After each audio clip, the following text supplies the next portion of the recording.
what point, Ron, did you decide to, you're producing, to formally create Simon Says Entertainment and, you know, devote and your mission to telling everyone's story?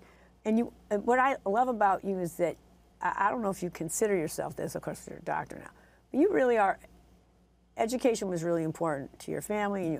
You are a teacher now. You really are a teacher because within your company too, because you know, you coach, you guide, you give creative direction to people, you help them produce, you have them do the business side of it, you know, business outcomes. They, you know, there's all things you offer, but you also go around and you do a lot of philanthropic things. You go speak places, you know, motivate people. How did you come to this place, what I call an educator, mentor, producer, and you help people take their steps and get to their vision?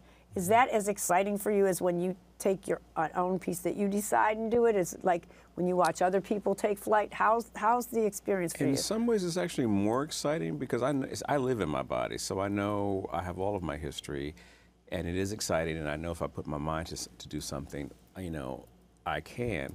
But what's really exciting is work with other people who I can see their potential, but they can't. And they have a vision of what they want to see happen. It gives me beyond great joy to help artists be able to find their vision and to tell their vision in a beautiful way. That to me is so rewarding, because I am a teacher. I mean, even when I was in grad school, I taught acting to the undergrad acting students when I was at University of Washington. But a big part of what I do through my consulting is help people understand what the lay of the land is, because I didn't, as I said, didn't have a mentor or take a class. So I was running around falling, jumping up, running, falling, getting up, running, falling. So if I can save some people some time to say, be aware of this obstacle so that you don't have to trip over it the way that I did, then I feel like I've done something, I'm adding something. Because for me it's important to really help storytellers who are committed to telling diverse stories to see their vision come to life. Coming to the table where almost everybody, no offense, is white, right? And you said there wasn't really like necessarily a place for me at the table, but I had the collateral. So you just kept pressing in. So that's a whole, what's that like to break? I mean, but you can be undenied because you could put your money where your mouth was. So what was that like? Did it take a while? Did people kind of, you know, what was the experience like? Did they embrace you? Did they think you didn't know what you were doing? Did they? They definitely think I didn't know what I was doing. I remember the first thing that I did was I was helping two friends of mine, Tamar Tooney and Wendell Pierce, both phenomenal actors in their own right. And they were producing August Wilson's last Broadway play that he wrote called, it's going to come to me, I don't know why, Radio Golf. Oh yes, yeah, John Earl Jelks, I know, I've interviewed him. Oh, yeah, wonderful person. Amazing. He's a Chicago guy. Yeah, he is. Yeah. I was going to the meetings in lieu of Wendell and Tamar because, you know, they were busy, they're busy people. And I was the only person of color in the room. And I mean, not only the only black producer, but the only person from advertising and marketing. I mean, everything. I mean, there was like 30 people in that room and me, you know, everyone else was white. And so, but I'm fairly fearless when I feel like I know what I'm talking about. And since I had a degree in marketing and I understood marketing, we were talking about the positioning of the play and how to talk about it.